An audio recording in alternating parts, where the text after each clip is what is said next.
Well, good morning, everybody. Welcome to our Friday IL, our Independent Living Skills session. Today we are celebrating the ADA's 32nd birthday coming up on Tuesday. We have with us a very distinguished panel who's going to share some thoughts on a variety of questions related to the ADA. But before we get started, I do just want to go over a few logistics for today. We are recording today's session that will be available on our YouTube page, and I will drop the link to that in the chat later on this morning. You can also check out past IL skills sessions on our YouTube page. We try to upload those 2 weeks after our events. Captions are available through Zoom today. You can click on the CC Live transcript and show subtitles in your Zoom menu bar to turn them on. As you can see, we have ASL interpreters with us today. They are spotlighted, so they're visible for everyone. And we will pause about every 15 to 20 minutes to change out interpreters. Chat is available for posting questions to our panelists. You may use that throughout the morning. You don't have to wait to the end. If chat is not something that you can access today, you can click on reactions and raise hand, or at the end, we will ask if people have questions, you can unmute at that time. So I would like to introduce our panelists for today. And these are in no particular order other than alphabetical by last name. So I'm not showing favoritism to anyone. But our first panelist is Ms. Amy Beck. Amy serves as the Executive Director of Lehigh Valley Center for Independent Living. She is a licensed social worker and has many years of experience in the disability and advocacy worlds. I could go on and on about Amy, but I will let her share her experiences through her questions today and responses. Next, we have Brooke. Brooke is currently acting district administrator for the Allentown OVR BVRS office. Brooke has been working at OVR since 2005 and has held positions as a vocational rehabilitation counselor, supervisor, and assistant district administrator. Prior to coming to OVR, Brooke worked as a direct support staff and intensive care manager for Strawberry Fields, Inc. Brooke graduated from the Pennsylvania State University with a bachelor's degree in rehabilitation services and a master's degree in rehabilitation counseling. So welcome, Brooke. Our next panelist that I'd like to introduce this morning is Mike Greer. Mike serves as the Executive Director of the Pennsylvania Council on Independent Living. He functions in a leadership capacity, working with individual still leaders on a statewide basis. Mike brings many years of experience to this role, having served in senior leadership in behavioral health care industry and program development that focused on reintegration into community setting. Mike holds a bachelor's of science and a master's in administration, in addition to being a graduate of leadership Carlisle. Mike lives in Carlisle, PA with his wife and is the father to 2 adult children. Mike is an avid reader and enjoys sporting activities, hunting, fishing, and traveling. Welcome to Mike. Next, we have Matt. Matt serves as our Executive Director of the Pennsylvania Statewide Independent Living Council, where he collaborates with and works to strengthen and expand the network of Centers for Independent Living, identifying issues important to all individuals with disabilities and obtaining input from stakeholders and developing the state plan for independent living. Matt graduated magna cum laude from DeSales University with a degree in political science and Juris Doctorate from Widener University School of Law. Matt was admitted to practice law before the Pennsylvania and New Jersey Supreme Courts and the United States District Court of New Jersey. During his legal career, Matt served as both an assistant district attorney and criminal defense attorney. Matt has been appointed to roles including representative to Pennsylvania Rehabilitation Council and Pennsylvania Statewide Independent Living Council. So welcome to Matt. And our final panelist this morning I'd like to introduce is Everett. Everett serves as the learning specialist in the accessibility and special programs at Lehigh Carbon Community College and has served in that role for 5 years. Everett has worked in the field of disability for over 12 years. Everett holds a Bachelor's of Arts in Psych and a Master's in Special Education and Human Development with a focus on transition services. Everett was a presenter at our 2021 Pennsylvania Independent Living Virtual Conference with his colleague, as well as many of our other panelists this morning. And Everett says, my why for my career centers around creating a more welcoming and inclusive world. Disability is just a part of human experience. So welcome to Everett. And again, thank you to all of our panelists for being with us this morning. I'd like to turn our time over to Mr. Michael Gamel McCormick, who's the disability policy representative from Senator Casey's office, who has some opening remarks for us. Catherine, thanks so much. And thanks to Lehigh Valley Center for Independent Living for doing this, what is for Senator Casey's office, the first of a week of celebrations of the 32nd anniversary of the signing of the Americans with Disabilities Act. This is always a great week, and this is a wonderful way to start that celebration. I want to actually reflect what you just said about Everett's comments. Creating a more welcoming and inclusive world is exactly, I think, how Senator Casey would talk about the importance of the ADA as well. For many of you, you may know that for the last 18 months, he has been laser focused on increasing the amount of money and the availability of home and community-based services for people with disabilities and people who are aging. It has been a long, long fight, and he has said, even as recently as just this week, that he's just never going to give that up. It is such an important component of actually implementing the Americans with Disabilities Act. And just want to make sure that you hear a hearty welcome from him and an enormous support for the Americans with Disabilities Act going forward. One of the things that has been happening of late is there are some groups that are trying to mute or attack or in some places take apart the Americans with Disabilities Act. It was the last of the large civil rights pieces of legislation from the 20th century. It was 25 years after, unfortunately, the other civil rights pieces of legislation. And like many of those, there are attacks to those rights right now. And the senator is clear and emboldened to make sure that we are protecting it. And not only protecting it, but also making sure that it is actually implemented across all of society.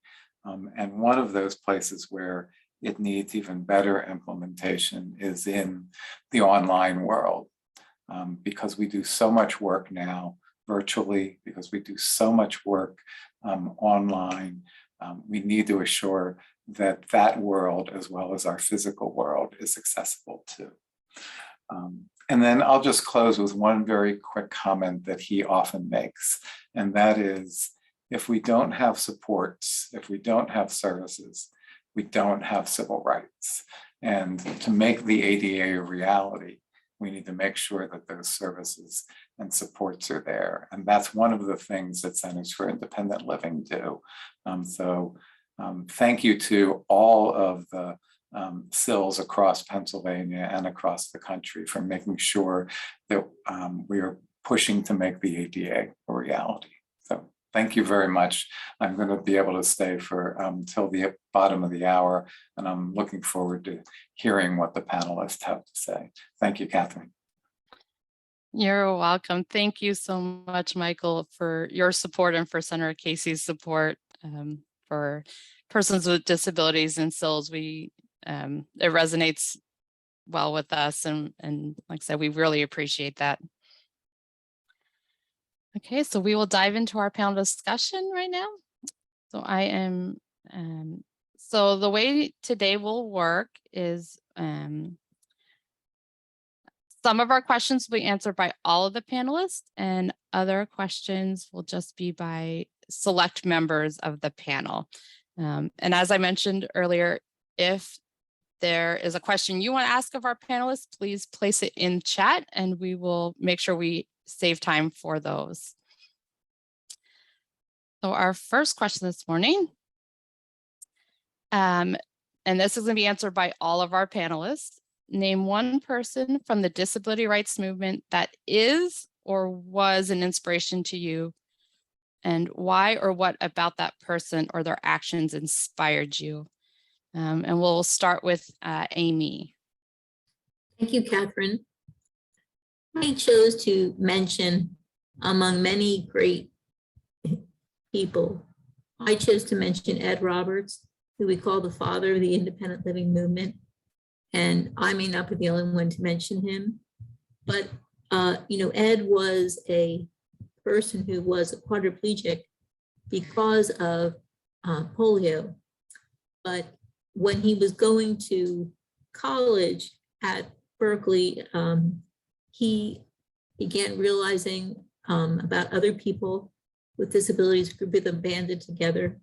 And I won't go into detail, but thanks to him, our first person to create the independent living philosophy, to create a SIL, was part of that.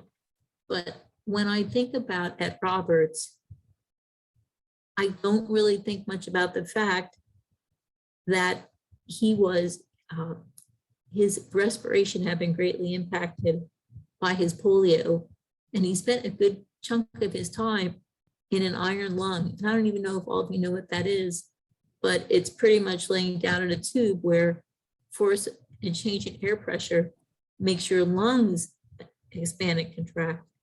So most of us would only be able to deal with that. But that's just like in the background as an aside on Ed Roberts, who did everything in laying the pavement that would move forward for people with disabilities. Oh, and by the way, dealing with a very significant disability. So he's a giant to me. Well, thank you, Amy. So we'll ask the same question of Brooke. Hi, good morning. Thanks. I chose to mention Mary Switzer. Mary Switzer was a leader within the Office of Vocational Rehabilitation from the 1950s to the 1970s. And she significantly increased funding and expanded services for vocational rehabilitation customers, including things like education, training, and attendant care. Our mission at the Office of Vocational Rehabilitation is to assist individuals with disabilities to obtain and maintain employment and independence. And so for me, I look at her as really somebody who is able to assist us in reaching so many more people and really be able to provide those services because of Mary's contributions. Thank you. You're welcome. Thank you, Brooke. Everett. I second Amy's point of Ed Roberts, but I'll say the person that I think of is known as the father of the ADA, Justin Dart. His quote, "Vote as if your life depends on it, because it does," is one that resonates with me, especially today. And I just think that why I think of Justin Dart is, well, one, his hat is iconic. So if you look him up, you'll see his very special hat. But I think what it taught me when I learned his story, and if you're watching this, you should look him up, Google Justin Dart, to see his story. But one of the things that I got from his story is that he really used his position with his family politically to bridge the gap across the aisle to make the ADA a reality and make it something that me as a 37-year-old male, I'm from the ADA generation. I don't really know life before the ADA, or I was really, really little. And so I owe almost all of my access to the work of him and other advocates to make the ADA world a reality for me. Thank you, Everett. Mike, Yes, unfortunately, I had never had the opportunity to meet Ed Roberts or Justin Dart or any of the. It was more of reading about those folks that were. But the question talks about inspiration, and I may take a easy way out of this, but I would say most of the people that I have, not most of the people, all of the people that I have on my board at Pickle, really, they, the way they just approach life and how they make it and they push you to different levels of knowledge, and also they also will push you to look at things in a different way. And so for me, I can't name one particular person, but I can name a bunch of people that I see living and walking out the ADA in their everyday lives that that is very impressive to me. all right, thank you so much, Mike. We're going to pause for a moment, switch interpreters, and then we'll hear from Matt.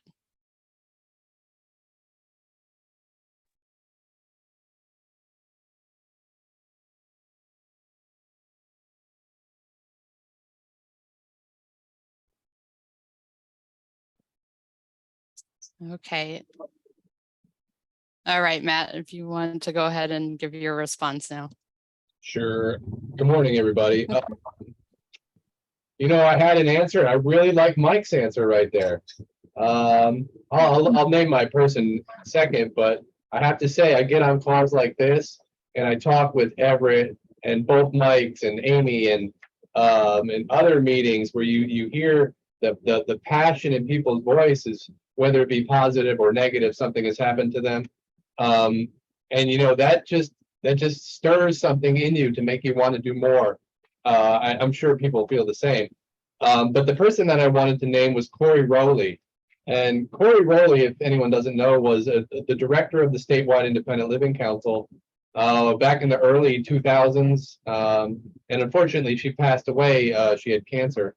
But Corey worked every day to do the most she could for all the centers and for all people with disabilities across Pennsylvania and actually across the nation. She was well known, in many circles, Nickel and otherwise.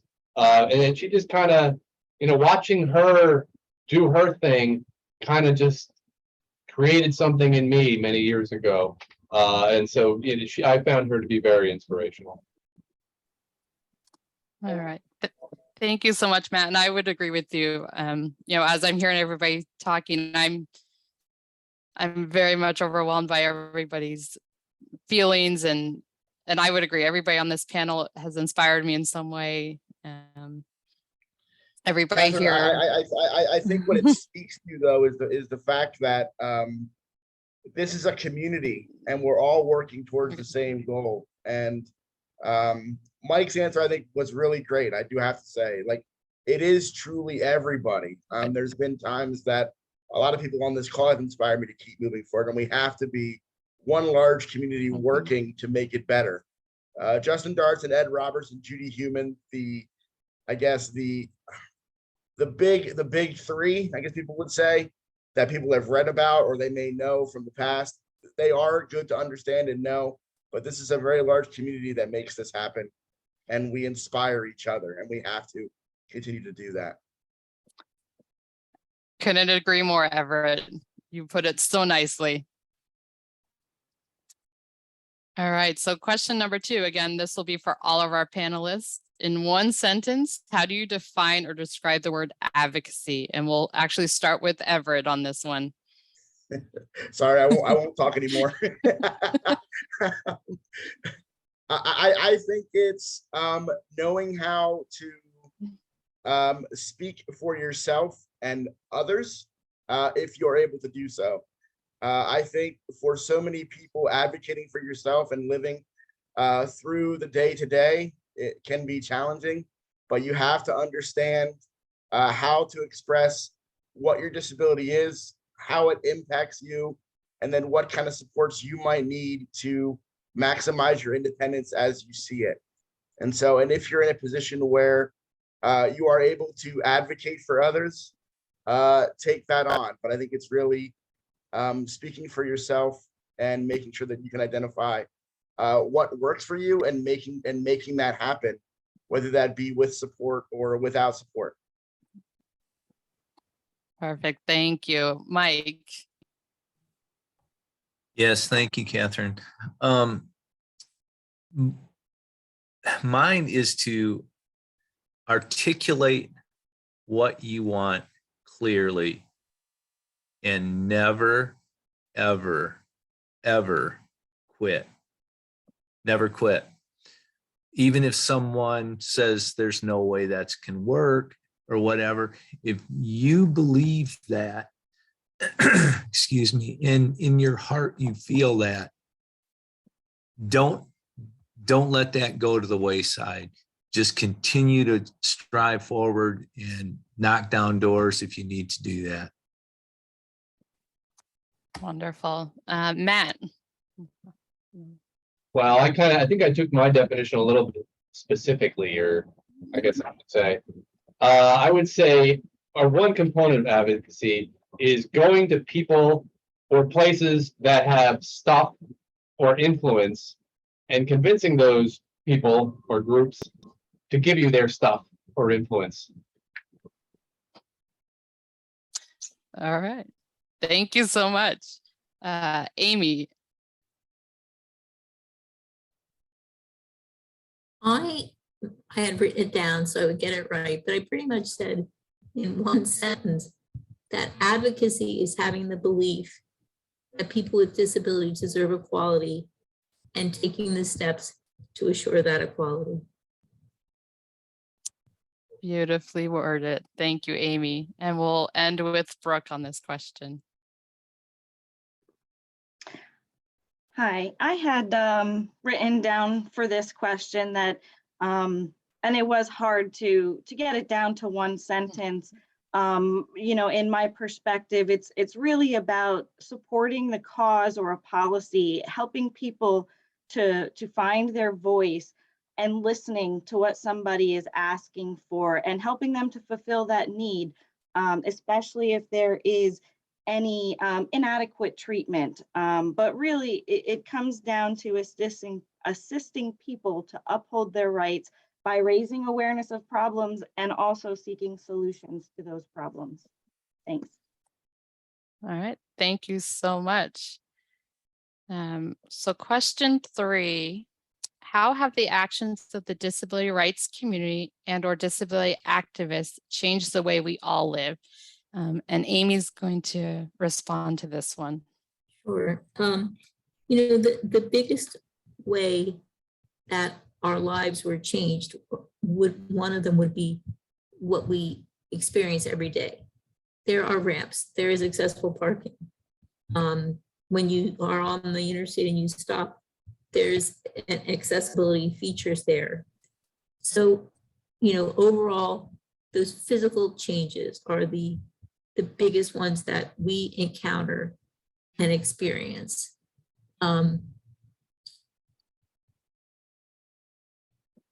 So I just want to say that many people, you know, Everett referenced the ADA generation. Many people have no idea what a fight went into that. And, you know, you might be happy for the fact that you're pushing your kid in a stroller and you're going into a public building and there's automatic doors and isn't that great? you know, you're just used to it, and there's no idea how that came to be. Even though the automatic doors are not required, they have been used many times to increase access. But, you know, when I go into a doctor's office and they have an accessible table, for me, that's a small victory dance, because that was a fight to get that to happen.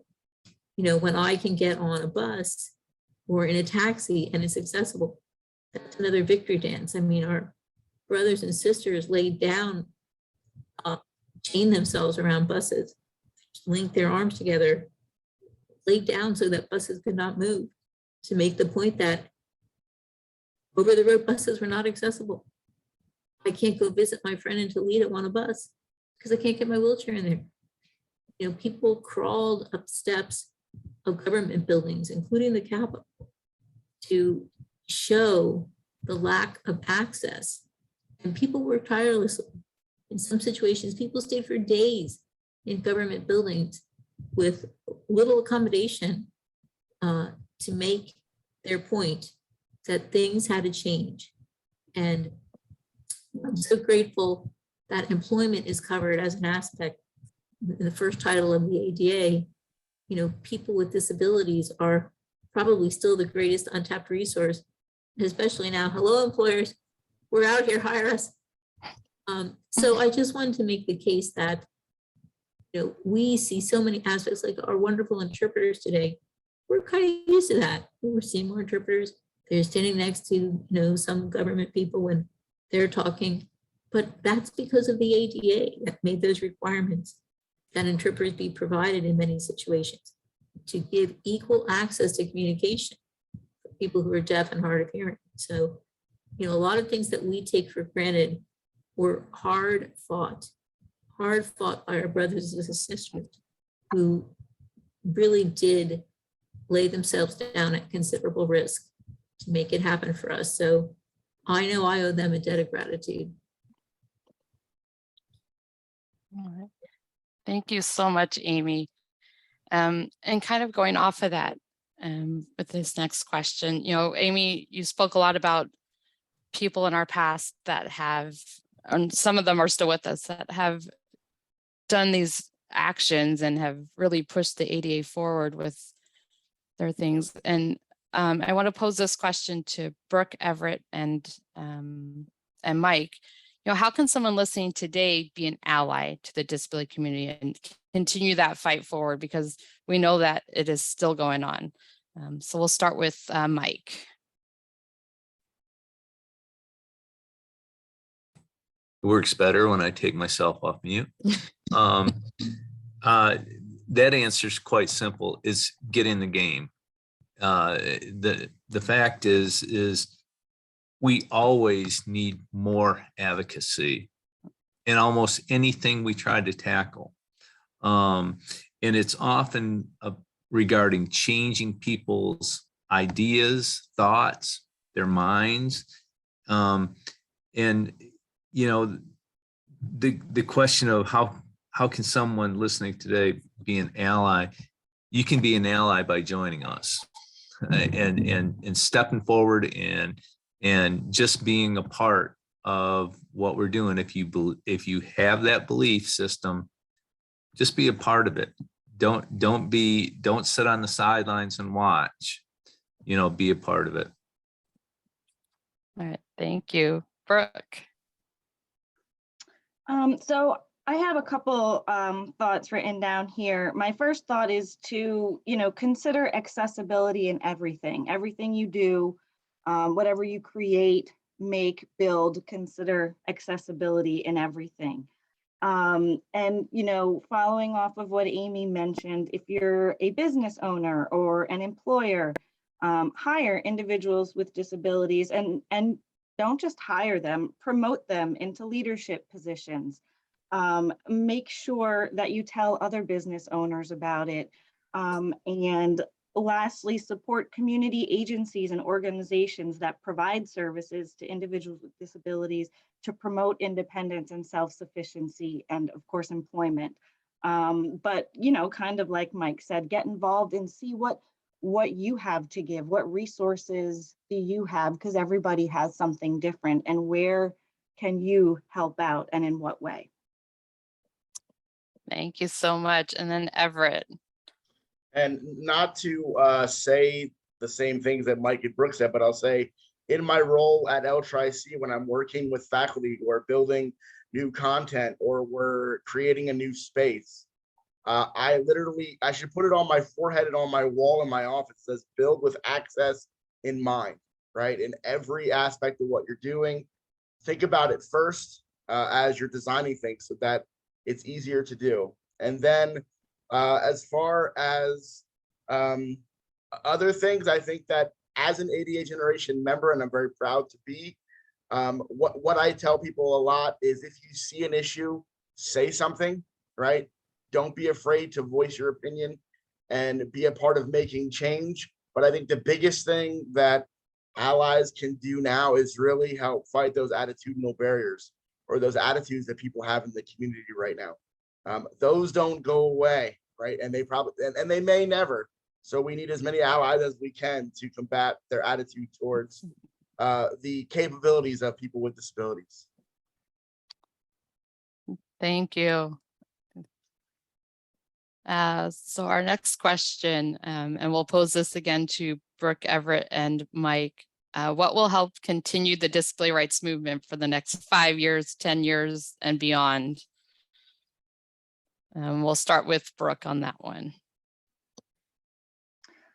Yeah, so I was thinking about this and continuing to support community inclusion and really thinking about our communities and what types of events or just community events that are available, and making sure that everybody is able to access and participate community events so that everybody is included. And again, keeping that accessibility in mind when developing anything, but making sure that we take it a step further and that we continue to ensure that everybody does have access in support of that. Thanks. You're welcome. Everett. So it's funny that this question was on here because I literally have been texting Amy this week. I am currently in Cleveland, Ohio at the Association of Higher Education and Disability Conference. And I sat through a 2-hour session on the legal year in review. And in Michael's opening remarks, he mentioned how the ADA is under attack right now. So I think that we have to pay attention to that, especially. I know that advocates that are veterans, that are seasoned advocates, they are keenly aware that this stuff, that the ADA isn't just here forever and ever, amen, right? That things could happen.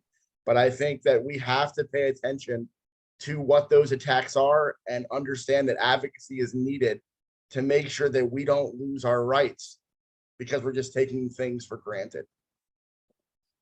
All right. And then Mike. Yeah, thank you.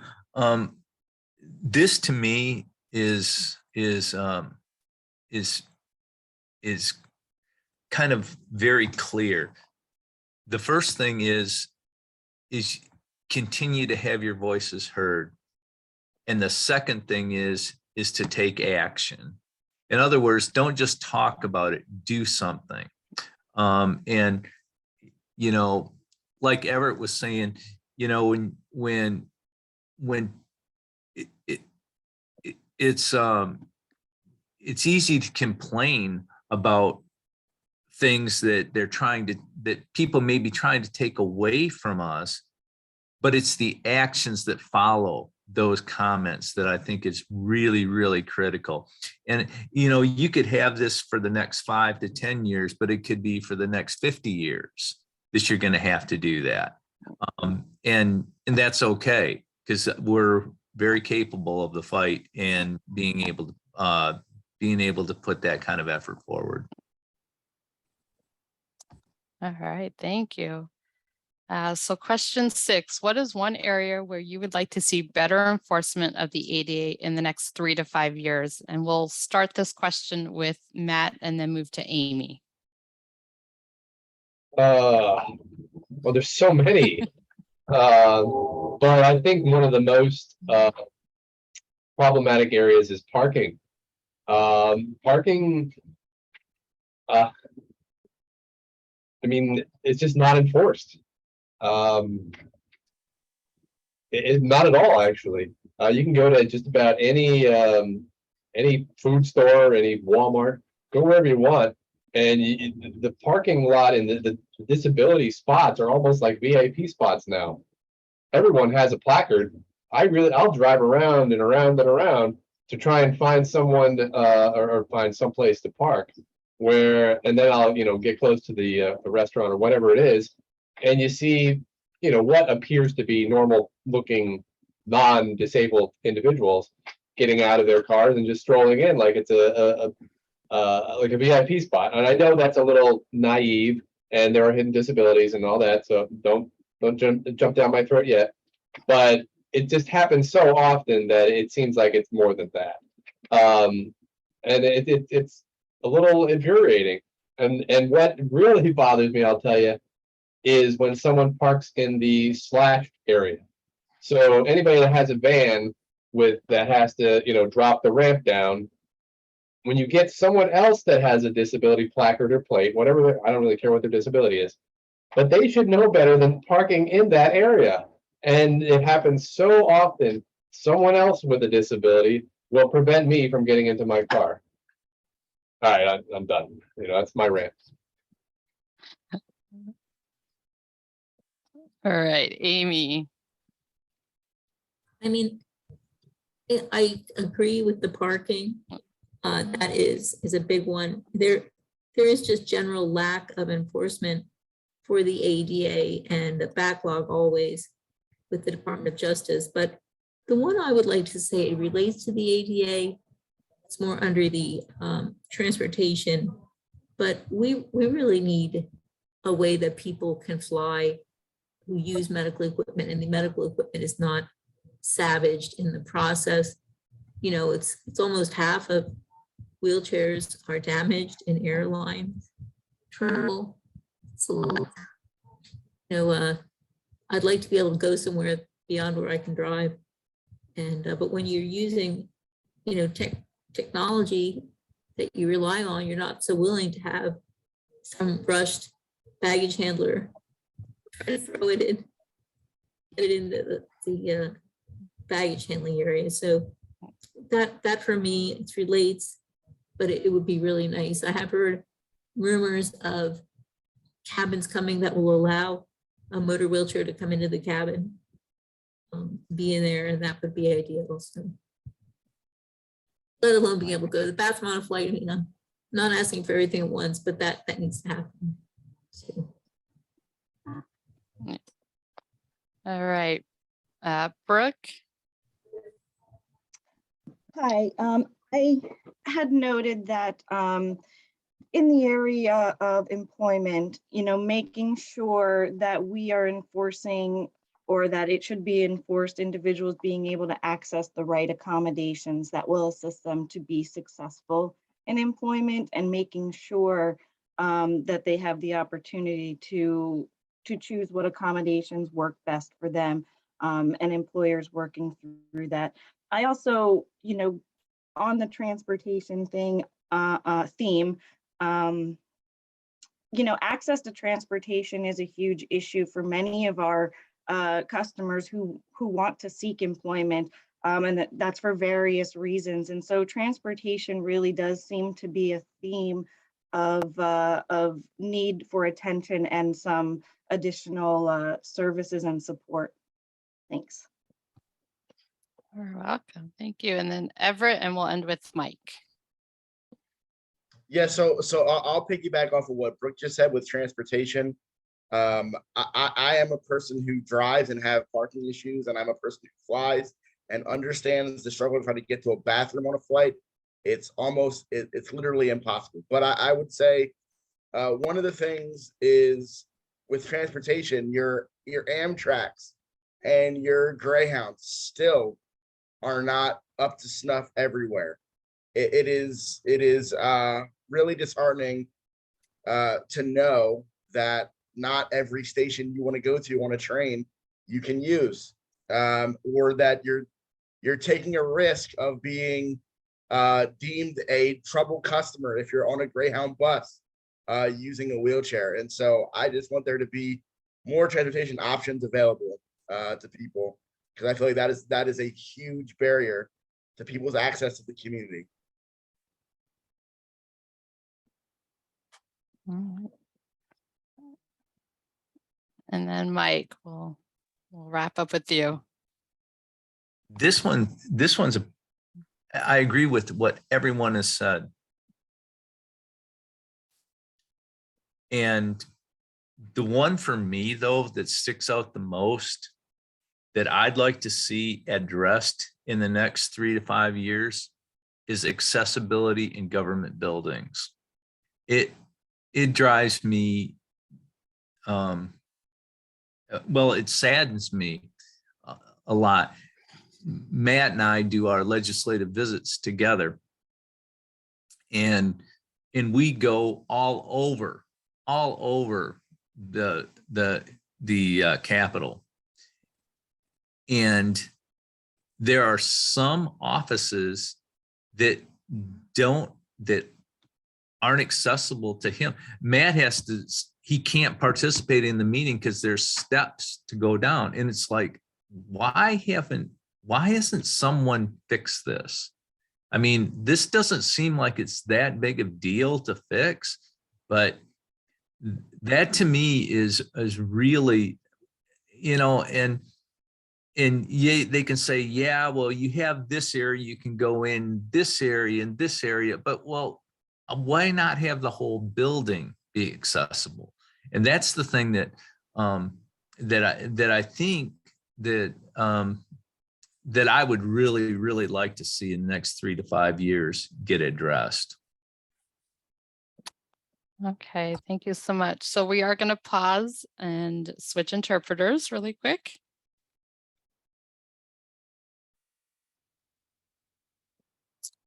Okay.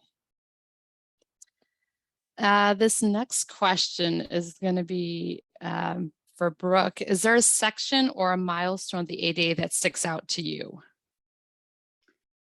So Title I of the ADA prohibits employers from discriminating against qualified individuals with disabilities in hiring and employment procedures. So for the individuals that we work with at OVR, this is certainly an important aspect. But really, in addition to that, having access to public services and accommodations, telecommunication and transportation are all very critical, as everybody has been saying this morning. They are all very critical for success in employment and independence. So I find in answering the question, maybe as somebody mentioned, the easy way out earlier, but I do really find that looking at all of these titles, when I look at it through the lens of vocational rehabilitation, that they all really work together to support an individual and remove those barriers in all areas of public life. And that's the point of it. As people have mentioned, there still is a lot of work to do. But for me, when answering that question, that is what came to mind and stuck out for me. Beautiful, thank you. So we are almost at the top of the hour, so I'm hoping Amy will be okay. We're gonna kind of combine 8 and 9 together. Sorry about that. So for people who are native to the Lehigh Valley, if you ever visit LVCIL, you will see and probably hear a lot about Carl Oebner. You'll also see or hear the words Operation Overcome. And Amy, I was hoping you can share a little bit about Carl Oebner or other LVCIL giants and their efforts and initiatives that brought accessibility into the conversation for the Lehigh Valley. I'll just mention Carl Oebner in brief. Carl was the founder of LVCIL along with a group of people in Operation Overcome. And Carl was someone who contracted polio as an infant, and lived with effects of that for his entire life, but determined, I'm going to college, I'm going to get an advanced degree, I'm going to work in vocational rehabilitation, and just kept putting his passion out there. He's a very passionate person, and was really the brains behind some wide-scale efforts that happened in the Lehigh Valley to showcase lack of access. And LBCIL would likely not have been created without him. So I'll just say he's truly a giant in our history. All right. Thank you so much, Amy. This question is going to be for Matt. Is it harder to remove physical barriers or social barriers to accessibility? And why do you feel that is the case? Well, I'd be happy to have anybody give me a lifeline on this if they want to chip in. I mean, this one's really subjective. I haven't done any independent research on this, so take that, mark that down in your notes somewhere. But I would say they're equally hard to remove. So when I think about physical barriers, I think about like some of the things Mike was talking about before, like stairs being in the way, or no accessible parking and things like that. And I think those are very hard to remove, not because they're actually hard to do, but when you think about physical barriers, or when I do, they're removed kind of individually. So they're done at this restaurant or that library or whatever. They're not done statewide or citywide or countywide or whatever. And so you've got some issues there. And when I think about social barriers, I mean, that to me, that means things like ableism and racism and stereotypes and just plain ignorance of the needs of the disability community. And then dogmatic thinking, like, well, this is the way we've always done it. And those, hearts and minds kind of things.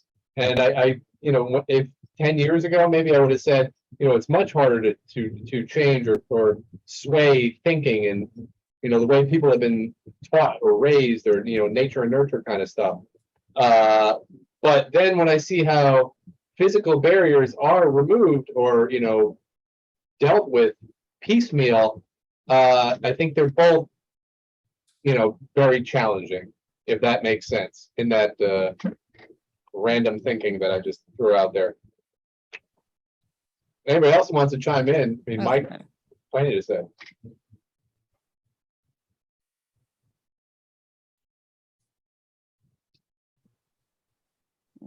Well, I mean, I'll take a stab, even though I didn't really think about this question a lot. It's that in some cases, though, and I'll champion Bob Emilio, who works at LVCI. I don't think he's on here right now, but when he would do ADA site surveys and give people perspective on what to do, a lot of the fixes to remove those physical barriers are pretty simple things to do.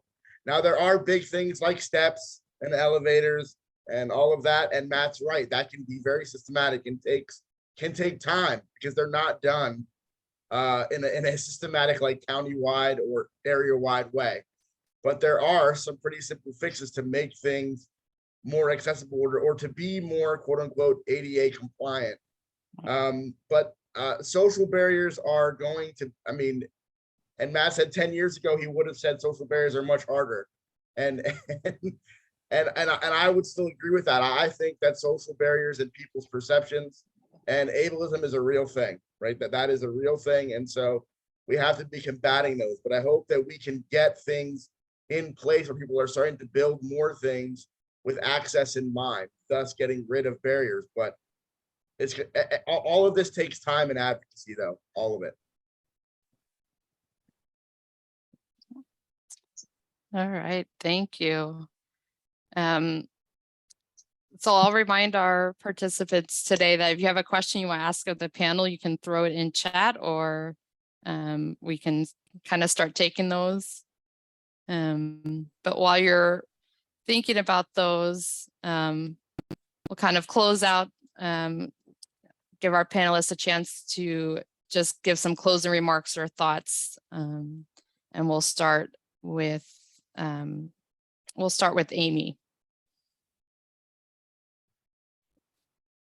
Well, as we embark on year 33, I guess I have to say that I'm looking for that attitudinal change.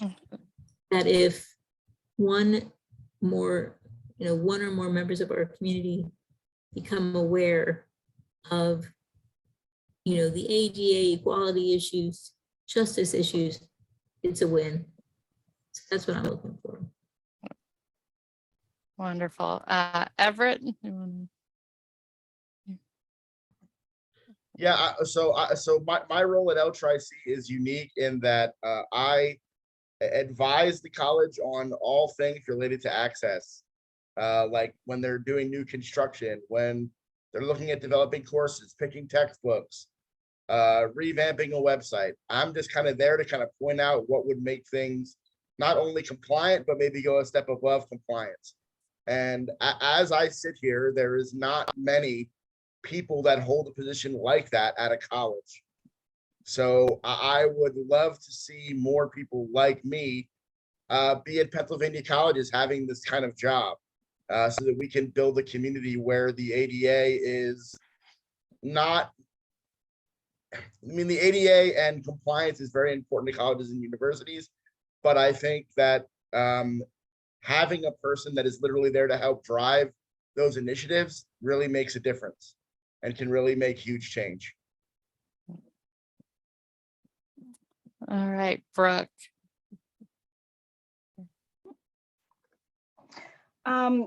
At OVR, we certainly have goals to increase our outreach, and especially in the Allentown District Office, increasing our outreach to employers. And we really want to reach more employers to help them understand the ADA, to help them hire more individuals with disabilities, to promote more individuals with disabilities. And so, that's one of our goals.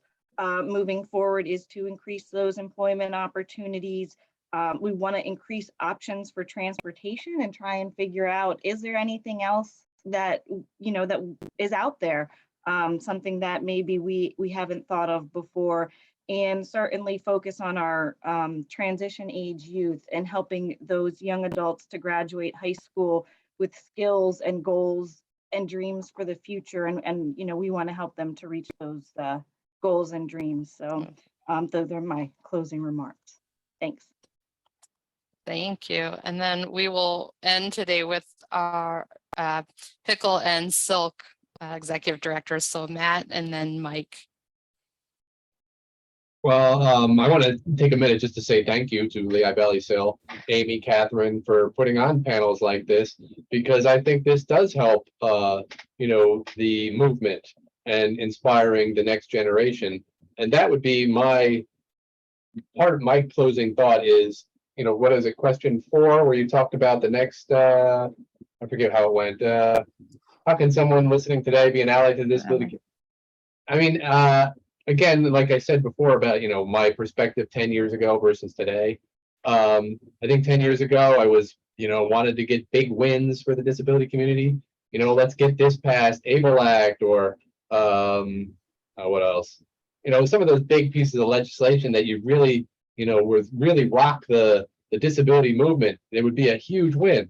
And now I'm thinking about more in terms of, I'm not going to be around in the community forever. And, I've seen all these big giants, Kathleen Kleinman and Stan Holbrook and, big leaders move on and, one way or another. And I think about who carries the torch in the next generation, who makes things happen, and trying to inspire them. I mean, I'm not that I'm a mentor or inspire or anything like that, but trying to raise or groom the next generation of disability leaders and advocates so that they're not so comfortable with the way things are. And they think about, some of those individuals that crawled up steps, back before the ADA was passed to prove to legislators that things are not equal between people with disabilities and the disabled and the non-disabled, or however you want to term that. And I just to create that fire that I think is missing right now, and I hope to instill.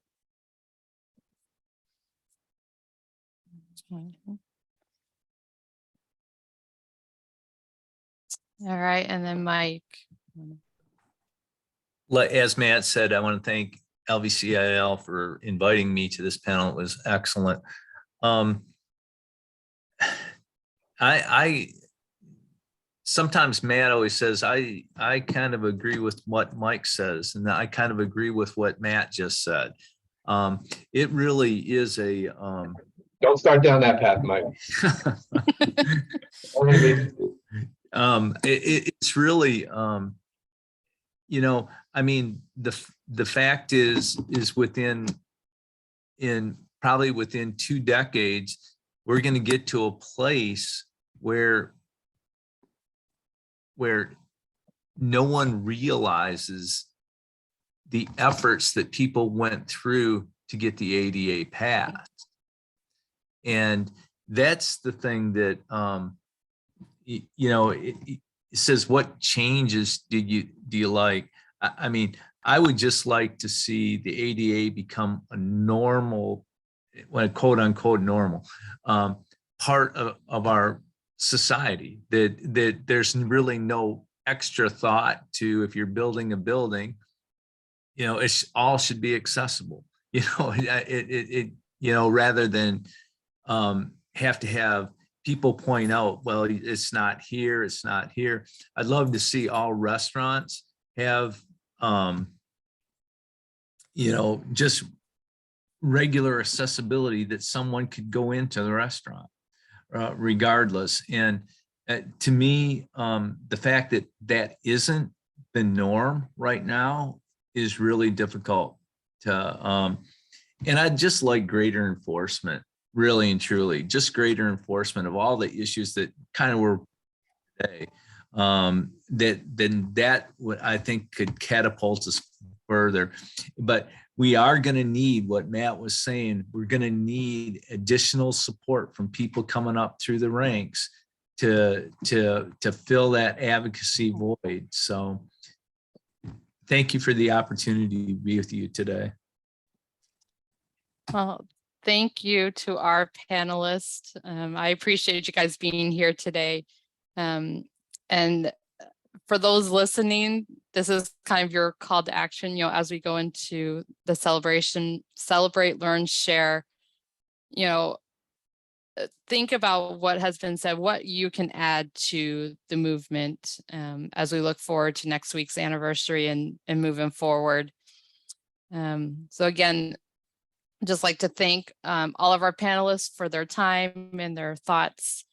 Thank you to our ASL interpreters for being with us today. And thank you for our participants who joined us today. And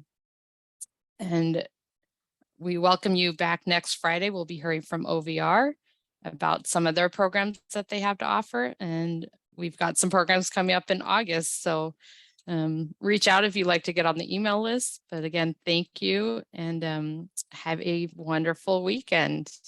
And happy birthday, happy anniversary, ADA.